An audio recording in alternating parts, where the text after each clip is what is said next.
প্রথমে উত্তরপ্রদেশের হাথরাস, তারপর হিংসা বিধ্বস্ত মণিপুর। যেখানেই যা কিছু ঘটছে সেখানেই পৌঁছে যাচ্ছেন কংগ্রেস নেতা রাহুল গান্ধী, আর সব জায়গা থেকেই রাজনীতি খোঁজার চেষ্টা করছেন তিনি। কিন্তু অদ্ভুত বিষয় হলো, বাংলায় দিনের পর দিন ধরে বিভিন্ন ঘটনা ঘটে চলেছে, তবে তার জন্য বাংলায় আসা তো দূর, তা নিয়ে একটি বাক্য খরচ করতে দেখা যায়নি রাহুলকে। যেন বাংলার ঘটনাগুলি তার চোখেই পড়ছে না। আর রাহুলের মণিপুর সফর নিয়ে কটাক্ষ করতে ছাড়েনি বিজেপি। গত 3 বছর ধরে জাতিগত হিংসায় উত্তপ্ত রয়েছে মণিপুর। প্রাণ হারিয়েছেন অনেকেই। ত্রাণ শিবিরে বছরের পর বছর দিন কাটছে সাধারণ মানুষের।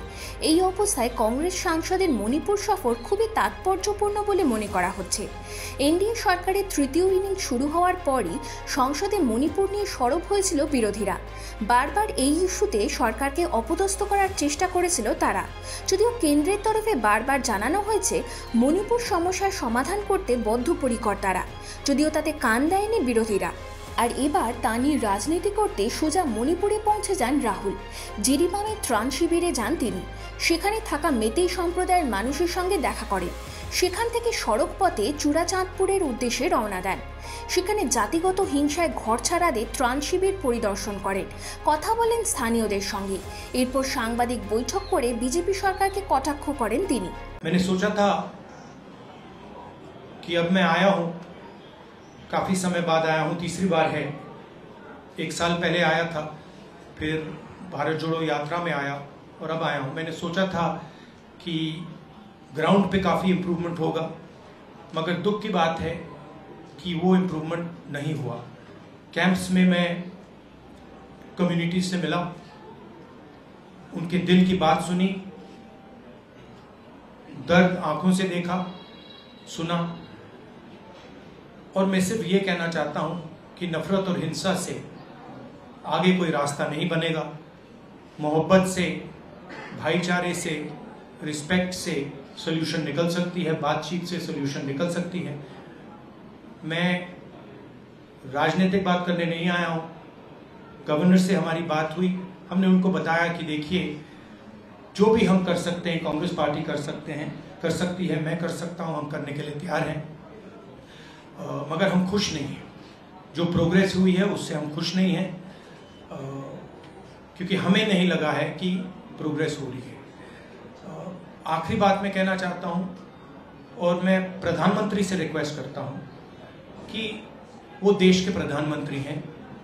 मणिपुर एक प्रदेश है और प्रधानमंत्री को बहुत पहले विजिट करना चाहिए था, मगर मणिपुर को ज़रूरत है कि हिंदुस्तान के प्रधानमंत्री यहाँ आए और जो यहाँ हो रहा है उसको समझने की कोशिश करें, और जनता की जो आवाज़ है, जनता का जो दुख है, दर्द है, उसको सुनें।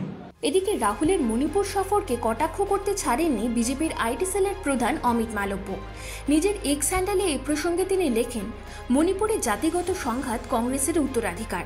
কংগ্রেস ক্ষমতায় থাকাকালীন এই রাজ্য কয়েক দশক ধরে সাধারণ মানুষ, পুলিশ এবং সেনা জওয়ানদের হত্যার সাক্ষী হয়েছে।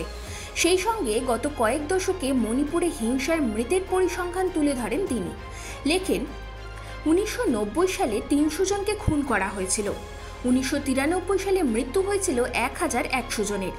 1997 সালে 400, 2001 সালে 95 জন, 2003 সালে 140 জন, 2006-তে 105, 2008 সালে 200 জন, 2010-এ 220 জন, 2012 সালে 165 জনের মৃত্যু হয়েছে। এর সঙ্গে মালব্যর সংযোজন, তৃতীয়বার ব্যর্থ হওয়া রাহুল গান্ধীর কথা ভুলে যান। প্রাক্তন প্রধানমন্ত্রী মনমোহন সিং সহ কোনো কংগ্রেস নেতা যিনি অসম থেকে রাজ্যসভার সাংসদ হয়েছিলেন, তিনি কি কখনো হিংসা বিধ্বস্ত এই এলাকায় পা রেখেছিলেন? বালক বুদ্ধি শুধুমাত্র অসুস্থ বেদনাদায়ক পর্যটনে ব্যস্ত। এর আগে উত্তরপ্রদেশের হাথরাসে গিয়েছিলেন রাহুল। 5ই জুলাই হাথরাসে এক স্বঘোষিত ধর্মগুরুর সৎসঙ্গে পদপৃষ্ঠের ঘটনায় 121 জনের মৃত্যু হয়, যার অধিকাংশই মহিলা, কয়েকজন শিশুও রয়েছে। এই ঘটনার পরই হতাহতের পরিবারের সঙ্গে দেখা করতে যান রাহুল। সেখানে পরিবারের সদস্যদের সঙ্গে বেশ কিছুক্ষণ সময় কাটিয়েছিলেন তিনি। পরিবারগুলিকে সব রকম সাহায্যের আশ্বাসও দিয়েছিলেন। যদিও প্রশ্ন উঠছে, গত কয়েক সপ্তাহ ধরে বাংলার আইন শৃঙ্খলা পরিস্থিতির অবনতি হয়েছে।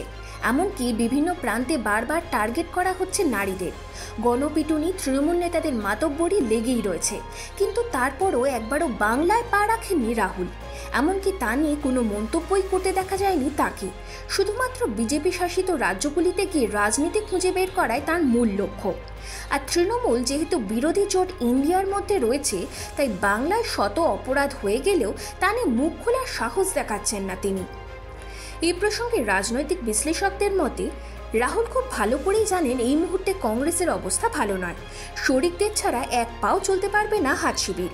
ফলে শরিকদের চটালে কেন্দ্রে সরকার গড়ার স্বপ্ন কার্যত স্বপ্নই থেকে যাবে। তাই শরিকদের ভুল ধরার মতো বালক বুদ্ধির কাজ করতে চান না তিনি। Bureau report, Ritam Bangla.